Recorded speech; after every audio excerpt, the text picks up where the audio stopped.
ባለፉት 8 የለውጥ ዓመታት የገጠሙን በርካታ ተፈጥሯዊና ሰው ሰራሽ ችግሮች ቢኖሩም በመንግስታችን ቁርጠኝነትና በህዝባችን ድጋፍ ለነዚህ ችግሮች እጅ ሳንሰጥ ይልቁንም ወደ ድል በመቀየር በርካታ ለውጦች ማሳካት የሚያስችል ከፍተኛ ልምድ ያገኘንበት ነው።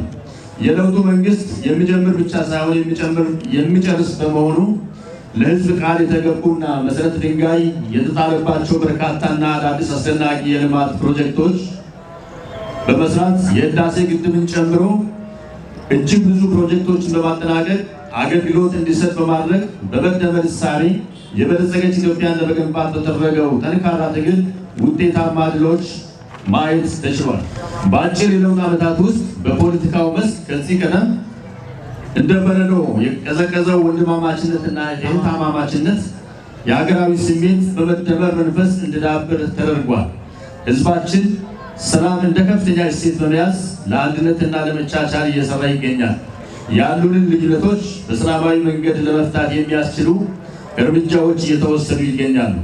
በተለያዩ አስተሳሰብ ልዩነት ለግጭት ምክንያት የሚሆኑ ሀሳቦችን በሰከነ መንገድ በዘላቂነት ለመፍታት የሚያስችል የምክክር ኮሚሽን ተቋቁሞ ውጤታማ ስራ እየሰራ ይገኛል። የተለያዩ የፖለቲካ አስተሳሰቦች በሰለጠነና በዲሞክራሲያዊ መንገድ ያለ ገደብ መንቀሳቀስ የሚችሉበት ምህዳር እና ጠንካራ የዲሞክራሲ ተቋማት ግንባታ ተከናውኗል። በኢኮኖሚ ልማት ዘርፍ የተመዘገቡት ውጤቶች እጅግ ተስፋ ሰጪ ናቸው። በኢኮኖሚ ማሻሻያዎች፣ በግብርና፣ በኢንዱስትሪ ዘርፎች የተደረጉ ጥረቶች የሀገራችንን እድገት በከፍተኛ ደረጃ እያፋጠኑ ይገኛሉ። በማህበራዊ ዘርፍም በትምህርት፣ በጤና፣ በንጹህ መጠጥ ውሃ አቅርቦት፣ በቱሪዝም ላይ እርምጃዎች ተወስዶ አመርቂ ውጤቶች እየተመዘገቡ ይገኛሉ። እነዚህ ሁሉ የሚያሳዩት በብልጽግና መሪነት ሀገራችን ከዚህ በፊት ታይቶ በማይታወቅ ሁኔታ በሁሉም ዘርፍ ወደፊት እየተጓዘች መሆኗን ነው። ዛሬ የምናደርገው የድጋፍ ሰልፍ በቃላት የሚገለጽ ብቻ ሳይሆን እንደ ሀገርም ብሎም እንደ አካባቢያችን በርካታ ስኬቶችን በማስመዝገብ እምርታዊ ለውጥ እየታየ ባለበትና ለውጡ ስኬታማ መሆኑን የውጭ ሀገራትን ጭምር የመሰከሩበት ነው።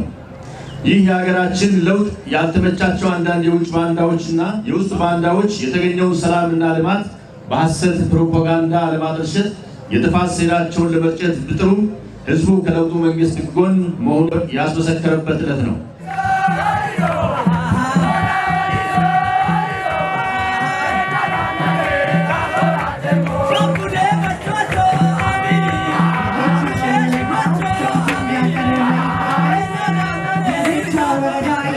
Wow.